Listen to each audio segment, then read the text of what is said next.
नमस्कार मित्रांनो, महाराष्ट्र भरती या आपल्या आवडत्या चॅनलवर तुमचे स्वागत आहे. मित्रांनो, शिक्षक पात्रता परीक्षा म्हणजेच महा-टी-ई-टीला उद्देशून आम्ही इतिहास या विषयाची सिरीज चालवलेली आहे आणि ही सिरीज जी आहे ती खास पेपर 2 साठी आहे. ठीक आहे, पेपर 2 साठी आहे. तर 7वीच्या इतिहासावर जो काही संपूर्ण सार आहे 7वीच्या इतिहासाचा, त्या संपूर्ण सारावर एक भाग आम्ही तुमच्यापर्यंत पोहोचवलेला आहे. त्याला उत्तम असा प्रतिसाद मिळालेला आहे आणि हा या सिरीजमधील 7वीच्या इतिहासाचा सेकंड पार्ट आहे. परंतु यामध्ये 7वीच्या इतिहासासोबतच 8वीच्या इतिहास या पुस्तकातील जी महत्त्वाची माहिती आहे ती पण यामध्ये समाविष्ट करण्यात आलेली आहे. म्हणजेच की याचा अर्थ काय होतो की 7वी आणि 8वीच्या पुस्तकामधील महत्त्वपूर्ण माहिती जी आहे ती प्रश्नोत्तर स्वरूपामध्ये या सेकंड पार्टमध्ये तुम्हाला अभ्यासायला मिळणार आहे. पेपर 2च्या तयारीच्या दृष्टीने हा पार्ट अत्यंत महत्त्वाचा आहे. तसेच फर्स्ट पार्ट पण तेवढाच महत्त्वाचा आहे. जर तुम्ही फर्स्ट पार्ट पाहिला नसेल, अभ्यासला असेल तर तुम्ही डिस्क्रिप्शन बॉक्समधील लिंकच्या माध्यमातून तो पाहू शकता. ठीक आहे, आणि सोडवू शकता. या प्रश्नसंचामध्ये जेवढे काही प्रश्न आहेत ते सर्वच्या सर्व तुम्ही सोडवण्याचा पुरेपूर प्रयत्न करा, कारण हे तुमच्याच हिताचे आहे आणि होईल तेवढा पूर्ण व्हिडिओ शेवटपर्यंत पाहण्याचा प्रयत्न करा. प्रयत्न यासाठी की बरेच विद्यार्थी मध्ये सोडून देतात, कारण त्यांना असं वाटतं की आपण हे सर्व अभ्यासलेलं आहे आणि हे खूप इझी लेवलवरील प्रश्न आहेत आणि आपल्याला ते सहज येतात. ज्यावेळेस आपण रिअल एक्झाममध्ये असतो त्यावेळेस आपली धांदल उडालेली असते. ठीक आहे, आणि तेव्हा आपल्याला कॉन्सन्ट्रेट करणं किंवा ध्यान केंद्रित करणं थोडंसं अवघड जातं आणि आपली एक घाबरट अवस्था होते. अशा वेळेस आपल्याला सोपे जी प्रश्न आपल्याला सोपी वाटतात ती प्रश्न देखील आपली चुकतात आणि म्हणूनच आपण व्यवस्थित सराव करणं खूप महत्त्वाचं ठरतं. म्हणून म्हणतो की तुम्ही प्रत्येक व्हिडिओ हा शेवटपर्यंत पाहिला पाहिजे आणि सोडवला पाहिजे. प्रत्येक प्रश्नाचं उत्तर देण्याचा प्रयत्न केला पाहिजे. शेवटी यात हित कोणाचं आहे हे तुम्हीच ठरवा आणि पाहायचा की नाही पूर्ण व्हिडिओ हे पण तुम्हीच ठरवा. माझं जे म्हणणं होतं मी तुमच्यापर्यंत पोहोचवलेलं आहे. आता यापुढे तुम्हाला काय करायचं आहे ते तुम्हीच ठरवा. तर अधिकचा वेळ न घालवता स्टार्ट करूया. स्टार्ट करण्यापूर्वी हा व्हिडिओ आवडल्यास नक्की लाईक करा. ठीक आहे, तुमच्या लाईकने आम्हाला बराच काही फरक पडतो. तर या प्रश्नसंचातील हा प्रश्न पहिला, चौथाई म्हणजे महसुली उत्पन्नाचा 1/4 भाग, तर सरदेशमुखी म्हणजे डॅश भाग होय. किती भाग होय? सरदेशमुखी म्हणजे 1 भाग होय. महसुली उत्पन्नाचा 1 म्हणजे 10 पैकी 1 भाग. ठीक आहे, आणि 1/4 म्हणजे किती? की 4 पैकी 1 भाग. 1757 मध्ये प्लासीच्या युद्धात सिराज उद्दौलाच्या पराभवाचे मुख्य कारण कोणते? काय कारण होतं सिराज उद्दौलाच्या पराभवाचं? तर मुख्य कारण होतं की मीर जाफरची फितुरी. सार्वजनिक सत्यधर्म या पुस्तकाचे लेखक कोण? महात्मा ज्योतिराव फुले हे सार्वजनिक सत्यधर्म या पुस्तकाचे लेखक. डॅश कायद्यान्वये भारतीय मंत्र्यांकडे बिनमहत्वाची खाती सोपवण्यात आली होती. ब्रिटिश काळामध्ये डॅश कायद्यान्वये भारतीय मंत्र्यांकडे बिनमहत्वाची खाती सोपवण्यात आली होती. उत्तर आहे मॉन्टेग्यू चेम्सफोर्ड कायद्यान्वये. इसवी सन डॅश ते डॅश हा भारतीय स्वातंत्र्य चळवळीचा कालखंड गांधीयुग या नावाने ओळखला जातो. उत्तर आहे 1920 ते 1947 चा कालखंड हा गांधीयुग या नावाने ओळखला जातो. 1920 पूर्वीचा जो कालखंड होता तो लोकमान्य टिळकांचा म्हणजे जहालवाद्यांचा कालखंड होता. अमेरिकेतील कृष्णवर्णीयांच्या हक्कांसाठी डॅश यांनी लढा दिला. तर मार्टिन ल्यूथर किंग यांनी अमेरिकेतील कृष्णवर्णीयांच्या हक्कांसाठी लढा दिला. कोणी? मार्टिन ल्यूथर किंग यांनी. पुढचा प्रश्न, डॅश येथे शाहू महाराज आणि महाराणी ताराबाई यांच्यात युद्ध झाले. तर खेड येथे शाहू महाराज आणि महाराणी ताराबाई यांच्यात युद्ध झाले. महात्मा गांधीजींनी इसवी सन डॅश मध्ये बिहारच्या चंपारण्य परिसरातील शेतकऱ्यांच्या हक्कांसाठी सत्याग्रह केला. 1917 मध्ये बिहारच्या चंपारण्य परिसरातील शेतकऱ्यांच्या हक्कांसाठी गांधीजींनी सत्याग्रह केला. भारतातील राजकीय पक्षांनी सायमन कमिशनवर बहिष्कार का टाकला? कारण कमिशनमध्ये एकही भारतीय सदस्य नव्हता. डॅश यांनी मोहम्मदन अँग्लो ओरिएंटल कॉलेज स्थापन केले. सर सय्यद अहमद खान यांनी मोहम्मदन अँग्लो ओरिएंटल कॉलेज स्थापन केले. 1764 मध्ये बक्सार युद्धात इंग्रजांकडून कोण कोण पराभूत झाले. ठीक आहे, यावर जोड्या लावा किंवा चुकीचा घटक वेगळा करा अशा प्रकारचा प्रश्न विचारला जाऊ शकतो. त्यामुळं बक्सारच्या युद्धामध्ये इंग्रजांकडून जी पराभूत झाली त्यांची नावं आपल्याला आठवणीत ठेवणं गरजेचं आहे. त्याचबरोबर ही तारीख किंवा हे वर्ष सुद्धा आपल्याला चांगलं आठवणीत असायला पाहिजे, 1764. तर बघा, मीर कासिम, शुजा उद्दौला, मुघल बादशाह शाह आलम हे तिघेजणे बक्सार युद्धामध्ये पराभूत झाले. पुढचा प्रश्न, बक्सार हे ठिकाण कोणत्या राज्यात आहे? बक्सार हे ठिकाण बिहारमध्ये येतं. बनारस हिंदू विद्यापीठाचे संस्थापक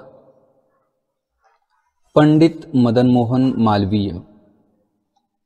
1875 मध्ये आर्य समाजाची स्थापना कोणी केली? स्वामी दयानंद सरस्वती यांनी 1875 मध्ये आर्य समाजाची स्थापना केली. डॅश म्हणजे आजचा मध्य प्रदेश व उत्तर प्रदेश या प्रांतातील झाशी, पन्ना, सागर वगैरे शहरांच्या परिसरातील प्रदेश होय. तर बुंदेलखंड हा जो प्रदेश आहे तो आजच्या मध्य प्रदेश, उत्तर प्रदेश प्रांतातील झाशी, पन्ना, सागर इत्यादी शहरांच्या परिसरातील हा प्रदेश होय. लॉर्ड बेंटिकने सती बंदीचा कायदा केव्हा केला? 1829 मध्ये लॉर्ड बेंटिकने सतीबंदीचा कायदा केला. 1857च्या अपयशानंतर नानासाहेब व बेगम हजरत महल यांनी कोठे आश्रय घेतला? नेपाळमध्ये आश्रय घेतला. कोणी? नानासाहेब पेशवे आणि बेगम हजरत महल यांनी. दिव्यांग मुले, मुली, स्त्रिया यांच्या पालन पोषणाची जबाबदारी स्वीकारणारी संस्था कोणती? तर शारदाश्रम ही जी संस्था आहे ती पंडिता रमाबाई यांनी स्थापन केलेली आहे आणि या शारदाश्रम मध्ये दिव्यांग मुले, मुली, स्त्रिया यांची जबाबदारी स्वीकारली जाते किंवा त्यांची काळजी घेतली जाते. मित्रांनो, आठवणीत राहू द्या की ही जी माहिती आहे, ही जी प्रश्न आहे तर ती 7वी आणि 8वीच्या पुस्तकावर आधारित आहेत. ठीक आहे, म्हणून 7वी आणि 8वीच्या इतिहासामध्ये जी माहिती देण्यात आलेली आहे त्या माहितीच्या आधारे हे प्रश्न तयार करण्यात आलेले आहेत, म्हणून कन्फ्यूज होण्याचं इथं काही कारण नाही. डॅश मध्ये राष्ट्रीय सभेच्या अंतर्गत स्वराज्य पक्षाची स्थापना झाली? तर 1922 मध्ये राष्ट्रीय सभेच्या अंतर्गत स्वराज्य पक्षाची स्थापना झाली. संभाजी महाराजांनी बुद्धभूषणम हा ग्रंथ कोणत्या भाषेत लिहिला? हा ग्रंथ संस्कृत भाषेमध्ये आहे. महात्मा गांधींनी 1918 मध्ये डॅश जिल्ह्यात साराबंदी चळवळ सुरू केली? तर खेडा या जिल्ह्यामध्ये 1918 मध्ये साराबंदीची चळवळ महात्मा गांधीजींनी सुरू केली होती. स्वामी दयानंद सरस्वती यांनी डॅश हा वेदांवर भाष्य करणारा ग्रंथ लिहिला? सत्यार्थ प्रकाश हा जो स्वामी दयानंद सरस्वतींचा ग्रंथ आहे तो वेदांवर भाष्य करणारा आहे. डॅश येथील गिरणी कामगारांनी वेतनवाढीसाठी महात्मा गांधींच्या नेतृत्वाखाली संप व उपोषण केले?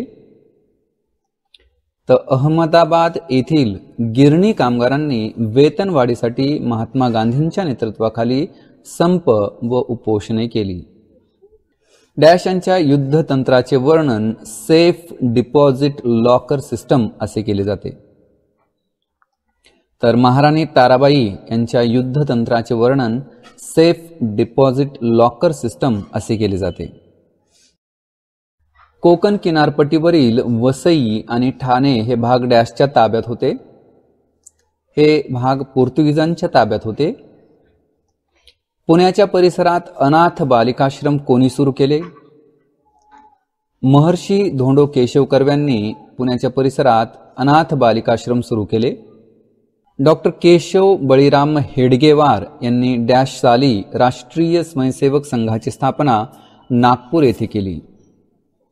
तर ते वर्ष होतं 1925. आठवणीत राहू द्या, जवळजवळ सर्वांना माहित आहे की केशव हेगडेवार यांनी राष्ट्रीय स्वयंसेवक संघाची स्थापना नागपूर येथे केली, परंतु ते वर्ष प्रत्येकाच्या आठवणीत राहत नाही. तर 1925 मध्ये त्यांनी हा संघ स्थापन केला.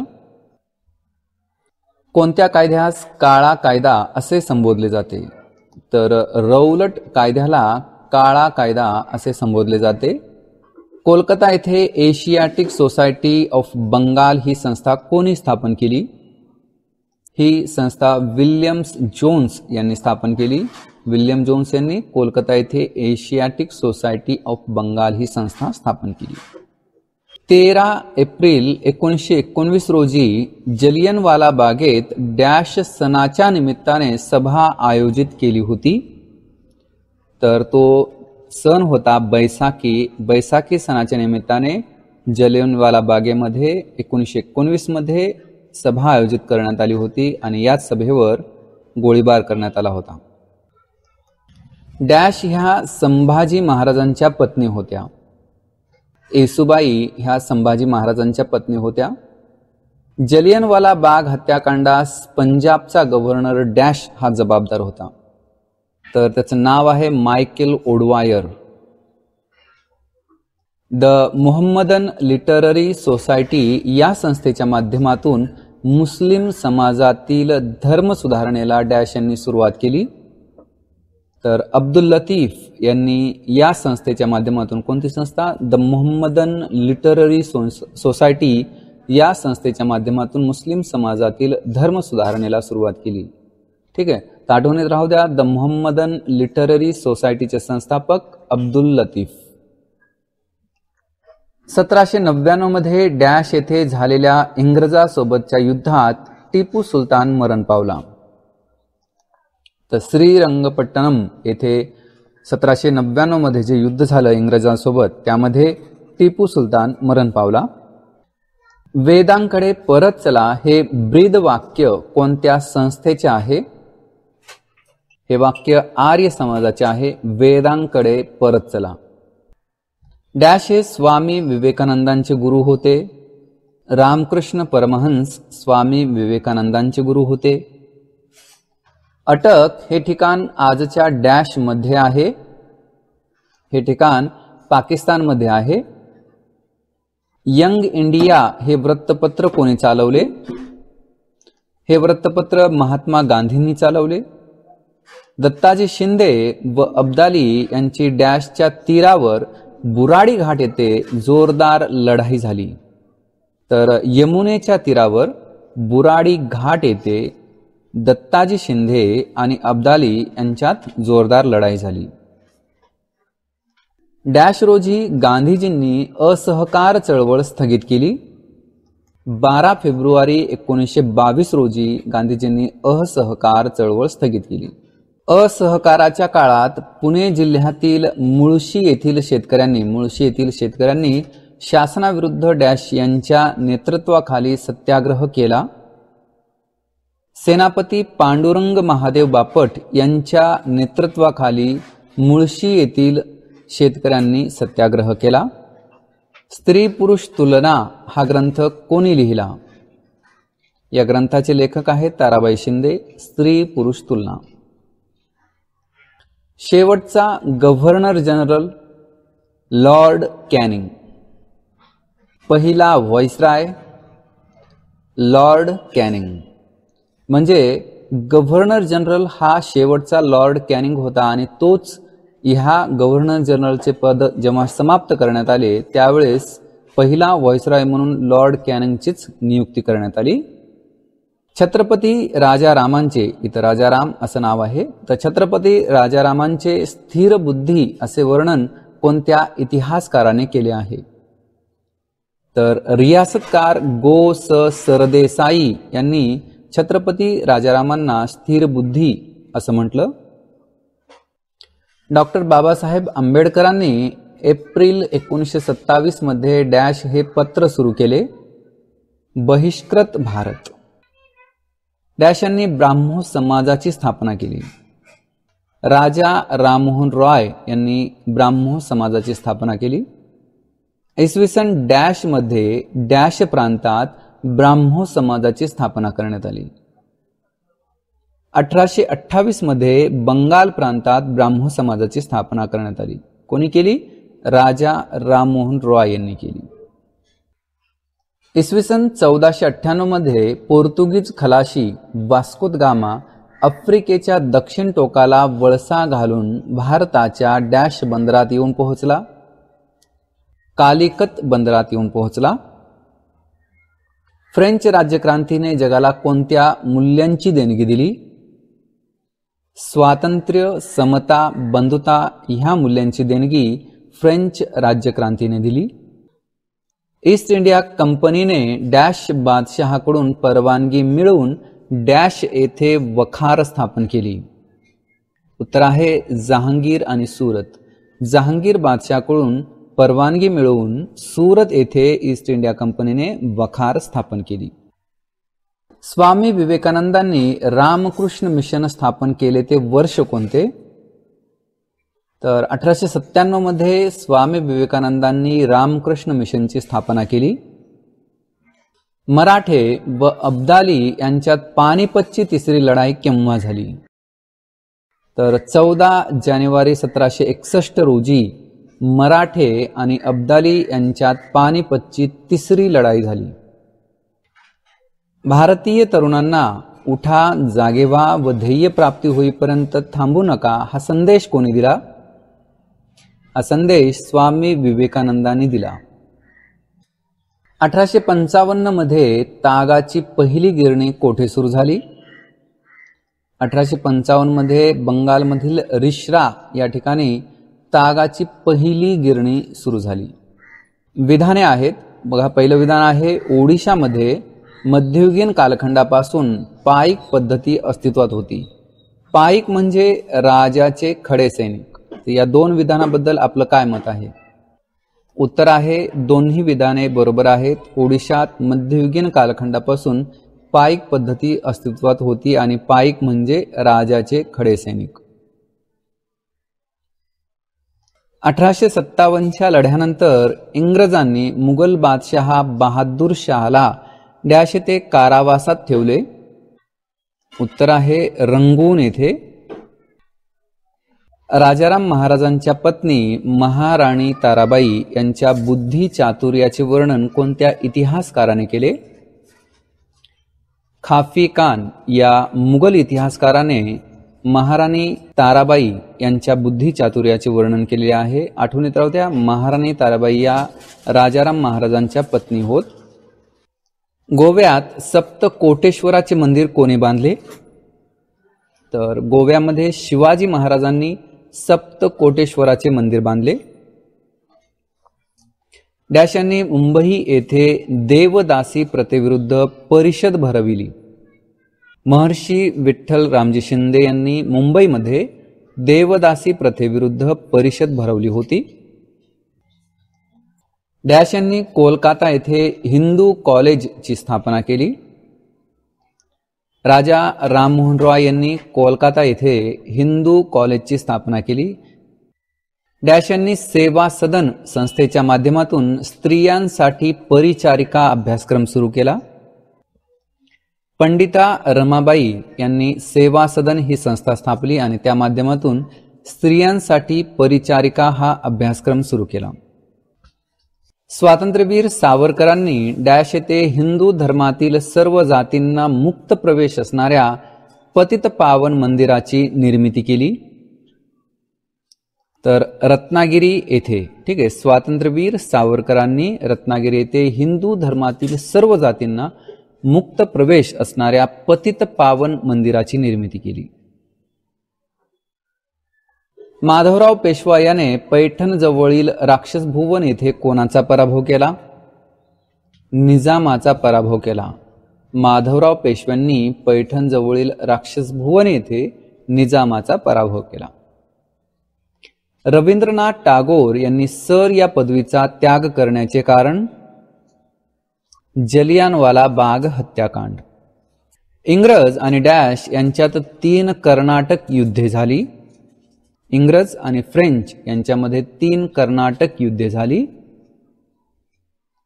अकाली चळवळ. अकाली चळवळ डॅश समाजातील एक धार्मिक तसेच सामाजिक सुधारणावादी चळवळ होय. तर शीख समाजातील ही एक धार्मिक आणि सामाजिक सुधारणावादी चळवळ होय, अकाली चळवळ. मुस्लिम लीगची स्थापना कोणत्या साली करण्यात आली? 1906 मध्ये मुस्लिम लीगची स्थापना झाली.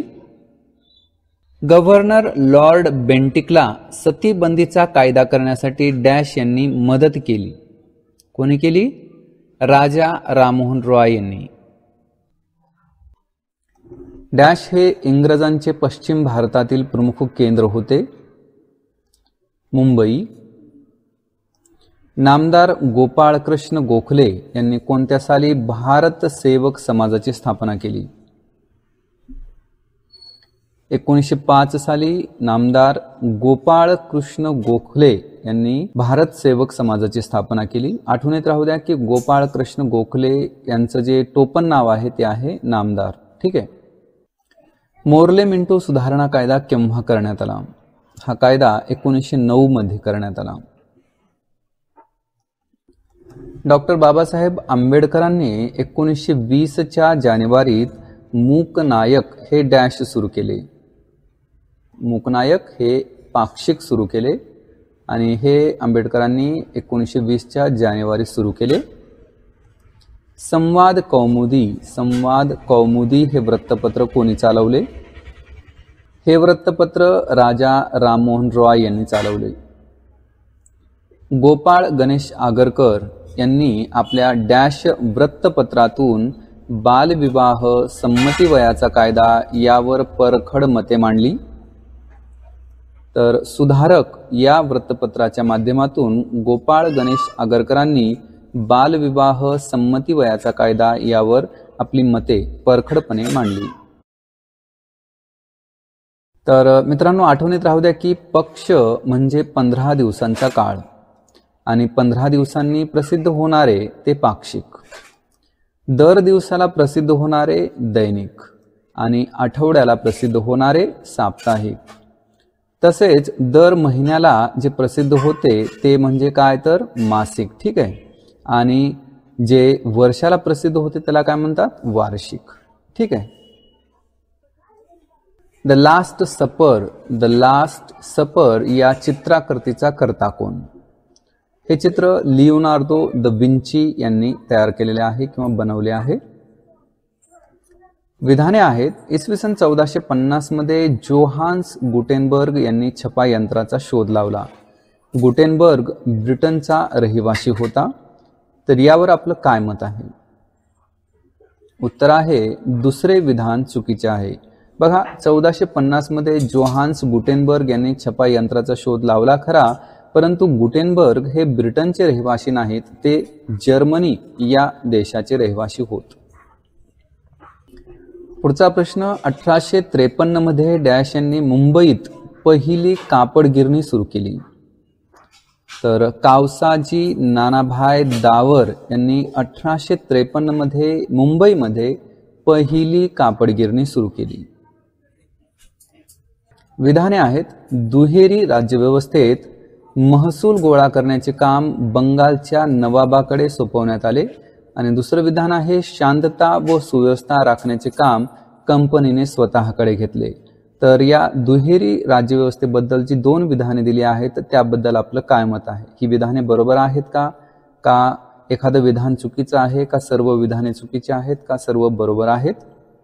उत्तर आहे दोन्ही विधाने चूक आहेत. कारण ह्या दोन्ही गोष्टी एकमेकांच्या विपरीत आहेत.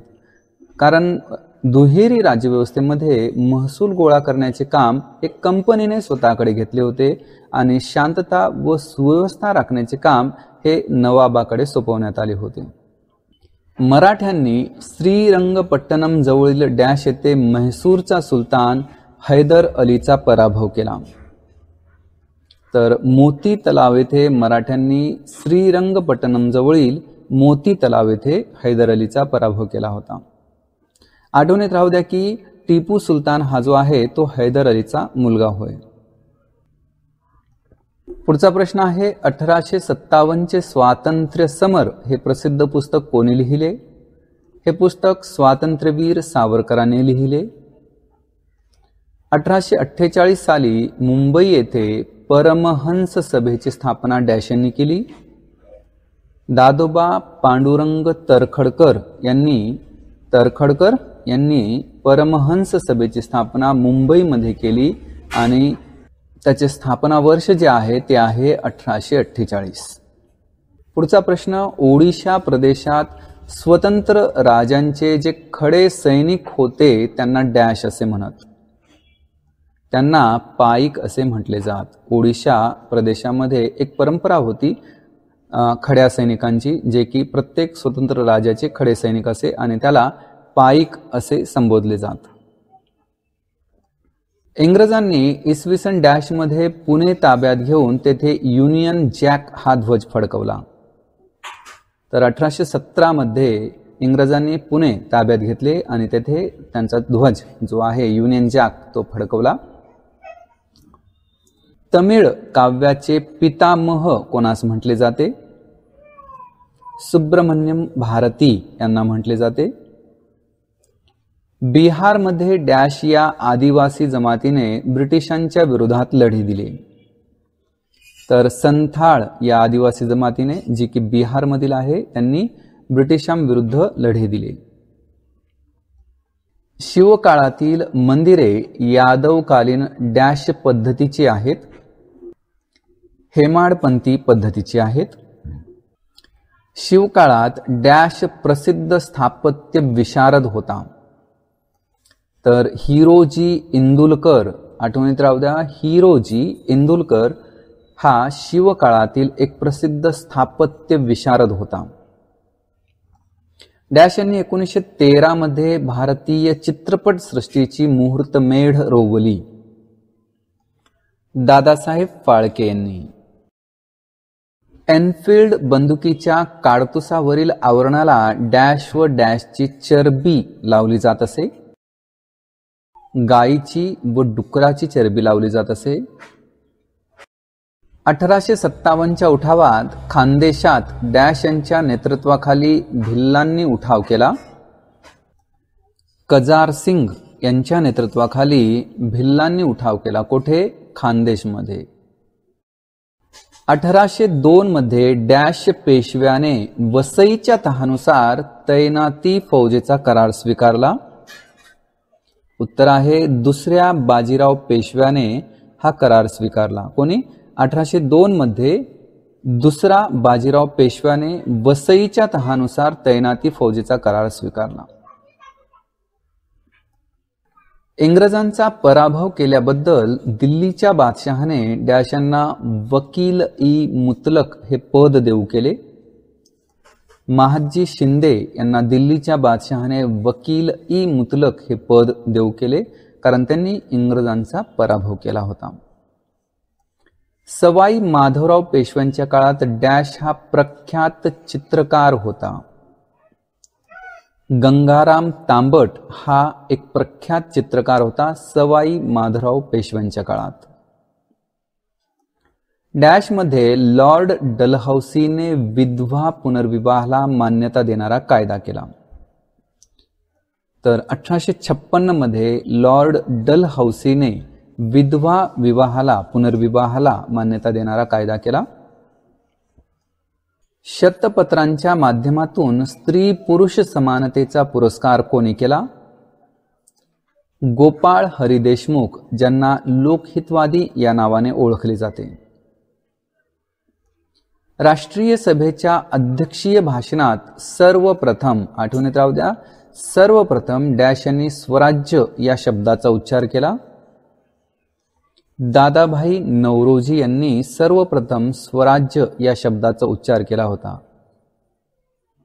1848 साली महात्मा फुले यांनी पुणे येथील डॅश वाड्यात मुलींची पहिली शाळा काढली?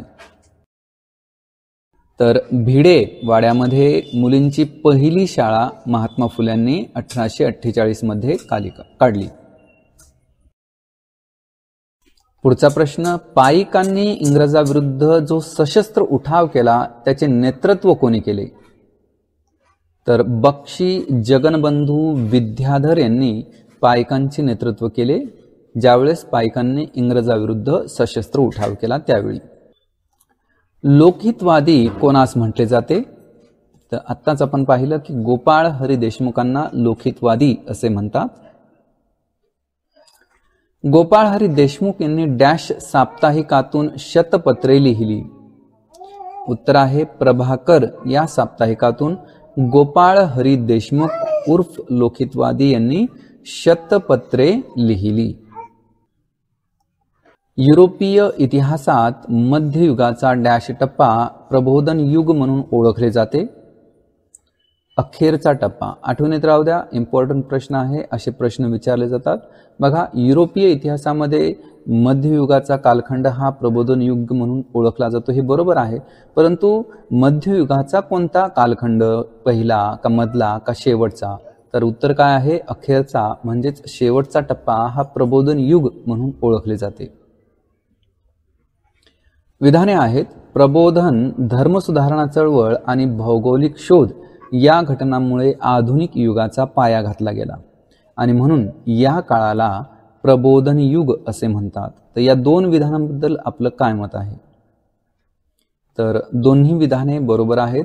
प्रबोधन, धर्मसुधारणा चळवळ आणि भौगोलिक शोध या घटनांमुळे आधुनिक युगाचा पाया घातला गेला, म्हणून या काळाला प्रबोधन युग असे म्हणतात. पुढचा प्रश्न, छत्रपती प्रतापसिंह यांनी लिहिलेला राजनीती विषयक ग्रंथ कोणता? सभा नीती हा जो ग्रंथ आहे तो राजनीती विषयक ग्रंथ आहे आणि तो छत्रपती प्रतापसिंह यांनी लिहिला. चाफेकर बंधूंनी रँड या अधिकाऱ्याची हत्या का केली? त्याचं कारण होतं 1897 मध्ये पुण्यातील प्लेगची साथ आटोक्यात आणण्याच्या नावाखाली सामान्य जनतेचा रँडने छळ केला आणि म्हणून चाफेकर बंधूंनी रँडची हत्या केली. बंगालचा पहिला गव्हर्नर जनरल वॉरन हेस्टिंग्ज. 1857च्या लढ्यात सातपुडा परिसरात डॅश यांनी नेतृत्व केले. उत्तर आहे शंकर शाहा यांनी सातपुडा परिसरामध्ये 1857च्या लढ्यात तेथील लोकांचे नेतृत्व केले. डॅश हे प्रार्थना समाजाचे पहिले अध्यक्ष होते. प्रार्थना समाजाचे पहिले अध्यक्ष डॉक्टर आत्माराम पांडुरंग होते. पुढचा प्रश्न, डिप्रेस्ड क्लासेस मिशनच्या माध्यमातून सामाजिक समस्या सोडवण्याचा प्रयत्न कोणी केला? उत्तर आहे महर्षी विठ्ठल रामजी शिंदे यांनी. बघा, प्रश्न थोडासा फिरवण्यात आलेला आहे. सरळ विचारण्यात आलेलं नाही की डिप्रेस्ड क्लासेस मिशन ही संस्था कोणी स्थापन केली. तर प्रश्न कसा आहे की डिप्रेस्ड क्लासेस मिशनच्या माध्यमातून सामाजिक समस्या सोडवण्याचा प्रयत्न कोणी केला? तर उत्तर काय आहे? महर्षी विठ्ठल रामजी शिंदे. पुढचा प्रश्न, केशवपनाची पद्धत बंद व्हावी म्हणून नाभिकांचा संप कोणी घडवून आणला? महात्मा ज्योतिराव फुले यांनी. केशवपनाची पद्धत बंद व्हावी म्हणून नाभिकांचा संप कोणी घडवून आणला? महात्मा ज्योतिराव फुले यांनी.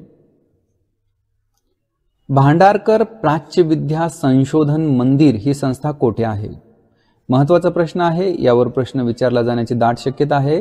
भांडारकर प्राच्यविद्या संशोधन मंदिर ही संस्था कोठे आहे? ही संस्था पुणे येथे आहे. राष्ट्रीय सभेचे पहिले अधिवेशन भरवण्यात आले ते ठिकाण कोणते? तर राष्ट्रीय सभेचे पहिले अधिवेशन गोकुळदास तेजपाल संस्कृत पाठशाळा येथे भरवण्यात आले आणि हे ठिकाण मुंबईत आहे. डॅश सुधारणा कायद्यान्वये मुस्लिमांसाठी विभक्त मतदारसंघाची योजना करण्यात आली. 1909चा जो मोर्ले मिंटो सुधारणा कायदा होता त्या कायद्यान्वये मुस्लिमांसाठी विभक्त मतदारसंघाची योजना करण्यात आली होती. भारतीय राष्ट्रीय सभेच्या पहिल्या अधिवेशनाचे अध्यक्ष कोण होते? तर पहिल्या अधिवेशनाचे अध्यक्ष व्योमेशचंद्र बॅनर्जी. महात्मा गांधीजींनी खिलाफत चळवळीस पाठिंबा का दिला? तर कारण आहे हिंदू मुस्लिम ऐक्यावर आधारित एक राष्ट्रीय चळवळ सुरू व्हावी म्हणून. डॅशने 1765 साली बंगालमध्ये दुहेरी राज्यव्यवस्था अस्तित्वात आणली. कोणी आणली? रॉबर्ट क्लाइव्हने. कधी? 1765 साली. बंगाल प्रांतात डॅश हे जहाल मतवादी विचारांचे मुखपत्र होते. अमृत बझार पत्रिका हे जे आहे ते बंगाल प्रांतामध्ये जहालवाद्यांचं मुखपत्र होतं. म्हणजेच या पत्रिकेच्या माध्यमातून जहाल मतवाद्यांची मते किंवा त्यांची जी काही विचारसरणी होती ती या पत्रिकेच्या माध्यमातून लोकांपर्यंत पोहोचवली जात होती. लोकमान्य टिळकांनी मंडालेच्या तुरुंगात लिहिलेला ग्रंथ कोणता? गीता रहस्य. विधाने आहेत. पहिलं विधान, 1916च्या भारतीय राष्ट्रीय सभेच्या अधिवेशनात लखनौ करार करण्यात आला. यानुसार मुस्लिमांनी विभक्त मतदारसंघ न बनवण्याचे मान्य केले. या दोन विधानांबद्दल आपलं काय मत आहे? उत्तर आहे दुसरे विधान चुकीचे आहे. बघा, 1916च्या भारतीय राष्ट्रीय सभेच्या अधिवेशनात लखनौ करार करण्यात आला. यानुसार मुस्लिमांनी विभक्त मतदारसंघ बनवण्याचे मान्य करण्यात आले. डॅशच्या शिफारशीनुसार 1835 मध्ये भारतात इंग्रजी शिक्षण सुरू करण्यात आले. तर लॉर्ड मेकालेच्या शिफारशीनुसार 1835 मध्ये किंवा तिथून 1835 पासून भारतात इंग्रजी शिक्षणाला सुरुवात झाली. विधवा पुनर्विवाहाला मान्यता मिळवून देण्यासाठी विशेष प्रयत्न करणारे सुधारक. बघा, पंडित ईश्वरचंद्र विद्यासागर, विष्णू शास्त्री पंडित आणि वीरेशलिंगम पंतलू यांनी विशेष असे प्रयत्न केले. कशासाठी? विधवा पुनर्विवाहासाठी.